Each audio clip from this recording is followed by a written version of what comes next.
ORTM, Office de radio-télévision du Mali, il est 13h à Bamako.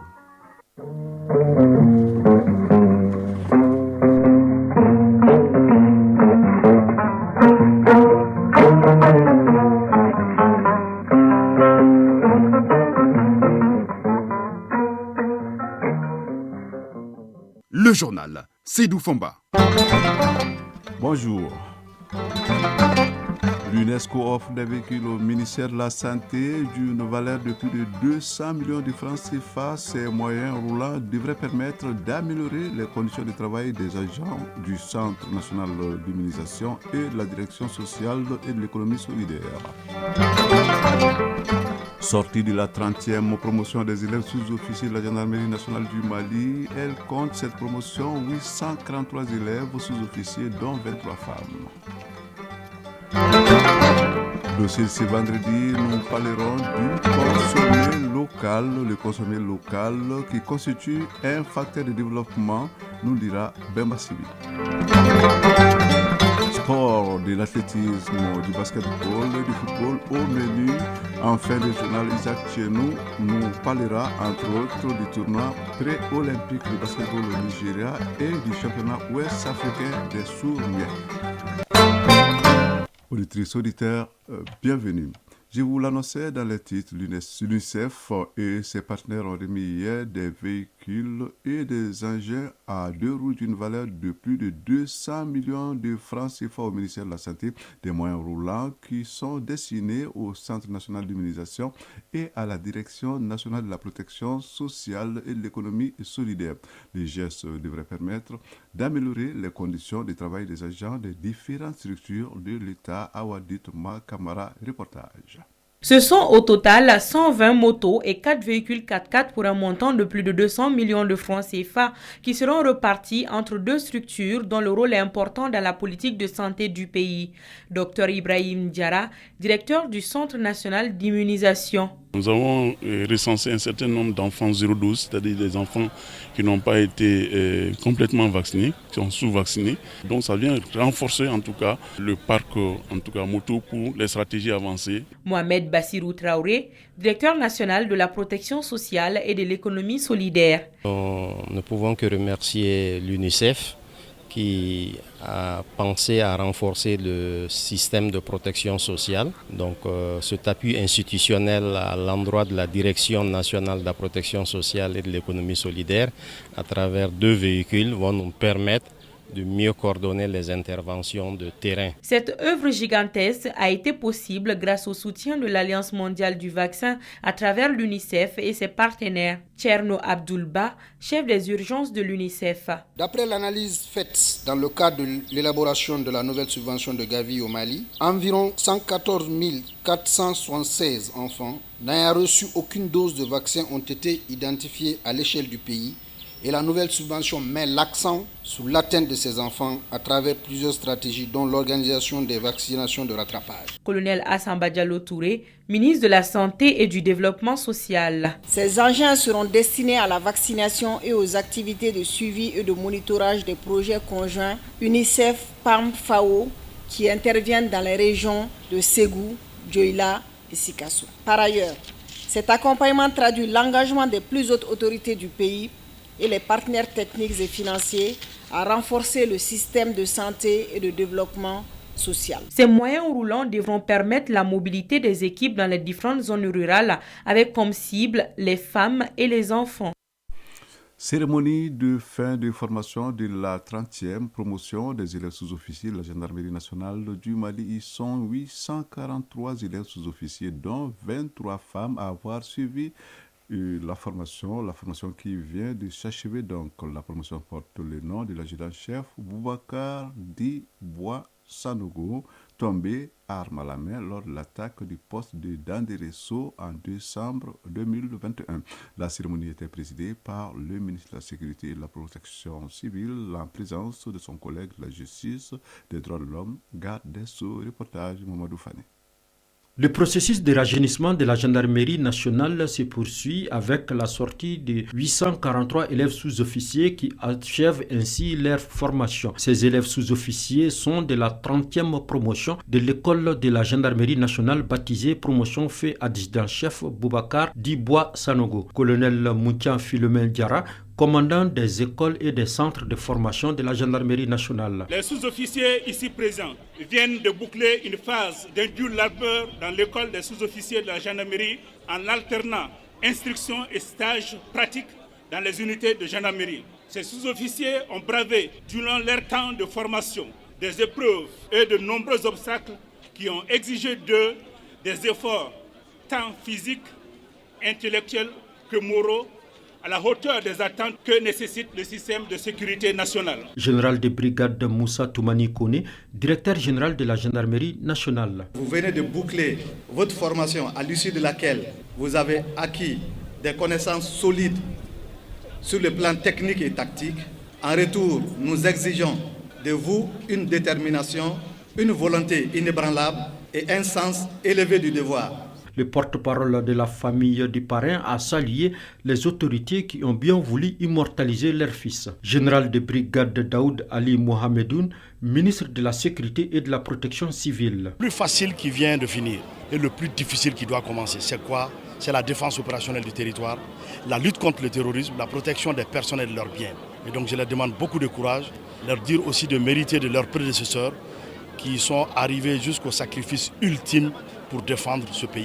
Les 3 premiers ont tous reçu des kits gratuits offerts par la BDMSA qui accompagne cette sortie de promotion. Des remises symboliques de galons et d'attestations aux récipiendaires, une prestation de serment des élèves sous-officiers et un défilé des troupes ont été les temps forts de cette cérémonie. Le ministre de l'Agriculture, Lassine Dambélé, a visité hier 2 structures relevant de son département. Il s'agit de l'inspection de l'agriculture et du Comité national de la recherche agricole, CNRA. Le but est de s'enquérir des conditions de travail et des préoccupations des structures visitées. Soukona Kamisoko et Moula Siribé étaient de la visite. L'inspection de l'agriculture et le comité de recherche agricole, 2 structures et même objectif, booster la productivité agricole au Mali. Le premier service a pour mission de contrôler le fonctionnement et l'action des services et organismes du département de l'agriculture. Le second intervient dans l'élaboration et la mise en œuvre de la politique nationale de l'agriculture. Quoi de plus normal que le premier responsable du département visite les 2 structures aux missions importantes. Lassine Dambélé, ministre de l'Agriculture. De façon générale, ce qui ressort, c'est qu'il y a une insuffisance de personnel, surtout au niveau de l'inspection. Ils sont au nombre de 6. Il y a 3 qui doivent aller à la retraite pour un effectif attendu de 17. Et il y a un qui est malade. Donc vous voyez ce que ça fait. Ils ont également des problèmes d'équipement qui se posent, ils n'ont pas d'outils informatiques suffisants pour pouvoir faire les rapports. Et également, au niveau même du matériel, ils n'ont pas de véhicule pour se déplacer. Souvent, le déplacement, une partie est prise en charge par le service qui doit les recevoir. Vous imaginez un service qui doit jouer à la moralité, à la gouvernance, qui se fait supporter en partie par les services inspectés. Ça pose déjà des problèmes. Bon, maintenant, pour le cas du CNRA, je crois que le problème aussi, c'est un déficit de personnel. Rapidement, on va prendre des dispositions pour pouvoir trouver des solutions à la nomination d'un secrétaire exécutif adjoint. Et ensuite, le CNRA, il faut se dire la vérité, était étouffé. C'est-à-dire qu'on ne reconnaissait même plus son existence à cause du fait qu'il y avait des projets ici qui l'ont étouffé. Donc maintenant, il faudrait qu'on revienne un peu à la normale et qu'on les mette dans leurs droits. Et le ministre Lassine Dambélé d'inviter ses interlocuteurs à plus d'engagement pour relever les différents défis.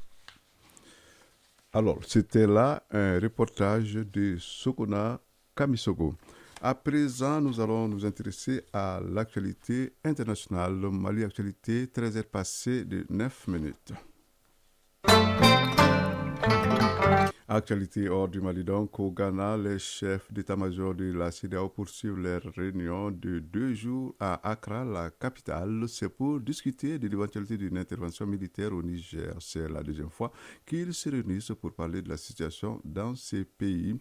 Et cette rencontre intervient 10 jours après une conférence des chefs d'État de la CEDEAO qui a donné son feu vert pour une opération militaire en vue de restaurer l'ordre constitutionnel. Le premier constat remarqué à l'ouverture de ce sommet, l'absence du chef d'état-major du Cap-Vert qui a décliné l'invitation en raison de son opposition à l'idée de l'emploi de la force et des 4 autres pays de la sous-région. Au Sénégal, l'opposant Ousmane Sonko a été admis au service de réanimation de l'hôpital principal de Dakar après un malaise. Alors, après un malaise survenu mercredi soir, l'annonce a été faite par ses avocats et son parti, Ousmane Sonko, qui dit faire l'objet d'une machination pour l'écarter de la présidentielle de 2024, a entamé une grève de la faim le 30 juillet dernier. Il a été écroué sous différents chefs d'inculpation, dont appel à l'insurrection, association de malfaiteurs en lien avec une entreprise terroriste et atteinte à la sûreté de l'État. Toujours au Sénégal, 63 migrants ont perdu la vie dans le naufrage d'une pirogue. L'embarcation avait quitté la côte sénégalaise le 10 juillet dernier avec 101 passagers à son bord. 38 personnes ont pu être sauvées. Leur pirogue a été repérée lundi dernier au large du Cap-Vert, mais l'information a été donnée mercredi dernier par l'OIM, l'Organisation internationale pour les migrations. En Afrique du Sud, 7 partis politiques ont plutôt créé hier une coalition d'opposition pour les élections de 2024. L'objectif de cette union des forces est de faire tomber l'ANC, le Congrès national africain, au pouvoir depuis la fin de l'apartheid. La mission est portée par le premier parti d'opposition, l'Alliance démocratique, qui plafonne autour de 20% des voix.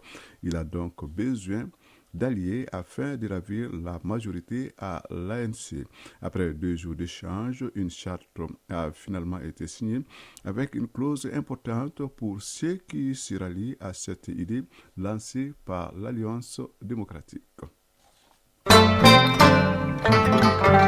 Dossier de ce vendredi à présent, le consommer local, on en parle, le consommer local qui, plus qu'un slogan, est un facteur de développement.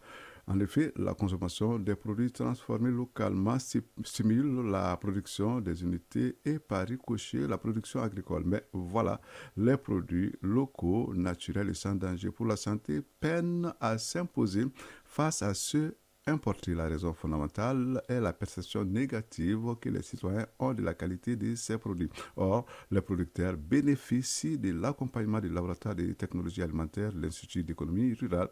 Mieux, les acteurs du domaine ont travaillé pour améliorer l'emballage de leurs produits et mettre en place une centrale d'achat pour faciliter l'accès aux matières premières. De plus, les acteurs s'activent pour stimuler la consommation, mais malgré tout, ils estiment que des accompagnements sont nécessaires pour soutenir les transformateurs locaux. Consommer local, décomplexer les produits, un dossier signé Bemba Sibi. Du fonio au jus naturel en passant par les compléments alimentaires pour enfants, la liste des produits transformés localement est longue. 600 unités de transformation sont recensées et ce chiffre s'accroît de jour en jour. Cet engouement cache mal les réalités de la transformation des produits agricoles car le secteur est dominé à 98% par les femmes qui ont du mal à écouler leurs produits. Mama Madani Samake, transformatrice de produits agricoles. Parce que nos produits ne sont pas connus par la population lambda. Et la publicité, l'image, parler de ces vertus-là à la population pour les amener à consommer les produits qui sont naturels et bio. Derrière nous, c'est ça qui nous manque aussi. Pourtant, cette unité qui a 7 ans d'existence produit 2 tonnes de mangue séchée et 10 000 bouteilles de jus par an. Malgré tout, elle peine à écouler ses produits. Un obstacle qu'avait surmonté en son temps Mme Mariko Fadima Sibi, une des pionnières dans le domaine. Elle y évolue depuis 35 ans et son unité transformait jusqu'à 150 tonnes de fonio par an. Les produits agricoles transformés ne sont pas consommés par les Maliens eux-mêmes. C'est pourquoi l'entreprise Ukodal s'est principalement tournée vers l'exportation. Malheureusement, depuis quelques années, on nous demande de ne plus exporter. Donc déjà, on est en difficulté. Alors que le marché local n'est pas du tout très développé. Et cela est dû en partie à la perception négative que les citoyens ont de ces produits. Ceux rencontrés sont déjà partagés sur la question du consommer local ou importé. Aminata Kone, citoyenne. J'achète et consomme les produits fabriqués localement. J'invite tout le monde à faire pareil, car c'est bien pour l'économie. Lamine Dramé, citoyen. À mon avis, il n'y a pas d'usine moderne pour la transformation de nos produits. Ce qui fait que ces produits restent à un niveau de transformation sommaire. C'est pourquoi je porte mon choix sur les produits importés. Ceux qui préfèrent les produits importés avancent comme argument la mauvaise qualité de production locale, une thèse réfutée par Yaya Malé, président de la Fédération malienne des transformateurs. Les gens peut-être assimilent la présentation et puis la qualité, ça n'a rien à voir. La présentation des produits, on a vraiment fourni beaucoup d'efforts dans ce sens, avec nos nouveaux emballages qui n'ont rien à envier aux emballages importés. Mais je pense que c'est le Malien qui a en tête que les produits maliens ne sont pas de qualité. Sinon, la notion de qualité, c'est vraiment relative. Un produit qui n'est pas de qualité, théoriquement, n'est pas consommable. En plus, les producteurs locaux et ceux qui aspirent à évoluer dans ce secteur bénéficient d'un mécanisme d'encadrement du laboratoire de technologie alimentaire, un service de l'Institut d'économie rurale. Dr Fadima Sissé Diallo, chef du laboratoire de technologie alimentaire. Assurer la formation et le renforcement de capacités des individus, des groupements et des organisations qui veulent faire de la transformation agroalimentaire comme activité génératrice de revenus. Dr Fanta Guindo, chercheur au laboratoire de technologie alimentaire. Et souvent, ces promoteurs sont confrontés à des problèmes, notamment ça peut être lié soit à la stabilisation du produit, soit à la maîtrise même du processus de transformation des produits, soit au packaging, ça veut dire le conditionnement des produits. Donc généralement, ces promoteurs rapprochent le laboratoire de technologie alimentaire pour vraiment et avoir des informations notamment sur ces besoins qui ont été identifiés. C'est des formations théoriques accompagnées de cas pratiques. Ces dispositions visent à garantir la qualité des produits locaux. Déjà, les acteurs s'activent sur certains aspects qui peuvent stimuler la consommation des produits locaux.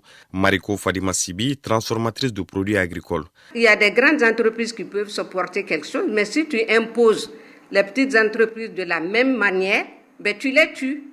Donc le Malien qui n'a pas beaucoup de moyens ne vont pas considérer tout le temps qu'ils perdent pour la transformation. Ils ne voient que ceux qu'ils ont déboursé. Donc ils vont se dire que j'ai acheté moi-même ma matière première et faire le produit, ça me revient moins cher. Mama Madani Samake, transformatrice de produits agricoles. Actuellement, on est même en négociation avec le gouvernement pour leur parler de consommer nos produits lors des conseils de ministres et lors des conseils des cabinets. En consommant ces produits lors de ces réunions-là, ça va donner plus de crédibilité, plus d'image et motiver la population lambda à utiliser comme eux. Parce qu'il faut décomplexer le produit, c'est ça surtout. Décomplexer le produit, autrement dit, montrer à la population que les produits conditionnés au Mali n'ont rien à envier aux produits importés. Mieux, la plupart de ces produits sont naturels, sans conservateurs ni stabilisateurs, ce qui est un avantage concurrentiel dans un monde où le bio est devenu la norme de qualité.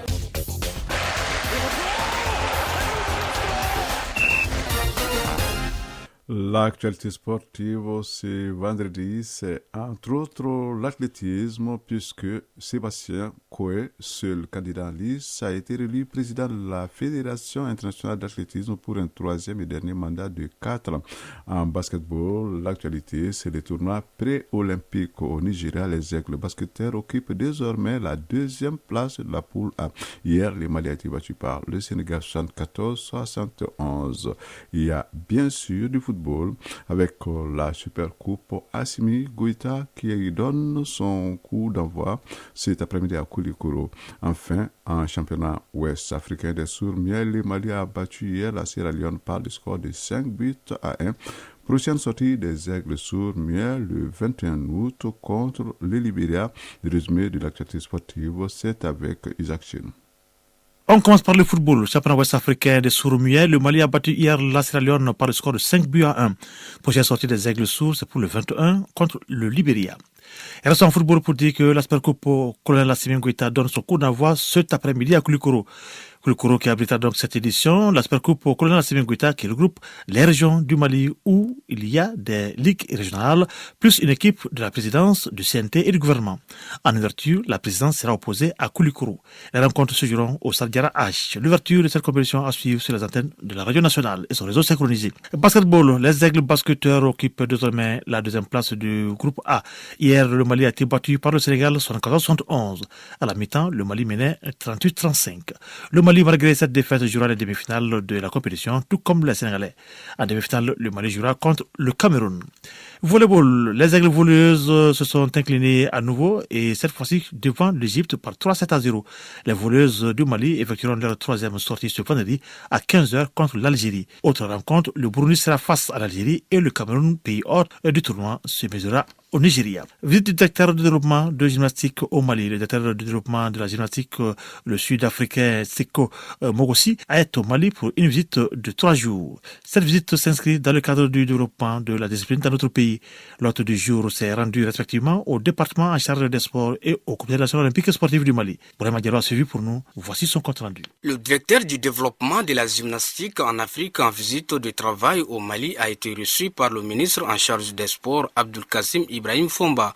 Occasion pour les deux personnalités d'aborder certaines contraintes qui freinent le développement de la discipline et les projets qui peuvent donner un nouveau souffle à la gymnastique au Mali. Le visiteur du jour et les responsables de la Fédération malienne de gymnastique sont sortis satisfaits de la rencontre du jour. Après le ministère des Sports, le visiteur du jour s'est dirigé vers le comité olympique et sportif du Mali où il a été reçu par le président Habib Sissoko. Tout comme avec le ministre en charge des sports, les échanges ont porté sur le développement de la discipline au Mali. Signalons qu'après la visite de ces structures, Teziko Mogotsi visitera les installations des locaux de la Fédération malienne de gymnastique. On termine par l'athlétisme. Athlétisme donc pour dire que Sébastien Coe, seul candidat en lice, a été réélu président de la Fédération internationale de l'athlétisme pour un troisième et dernier mandat de 4 ans.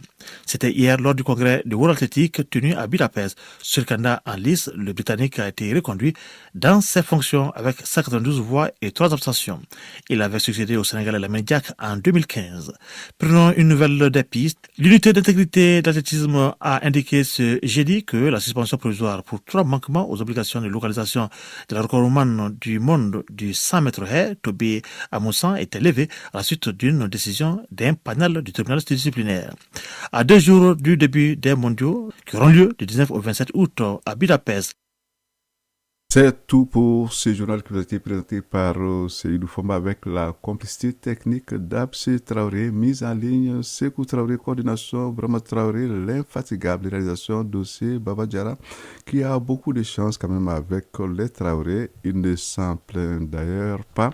En tout cas, merci de nous avoir suivis pour ce rendez-vous avec l'actualité 19h30. Au revoir.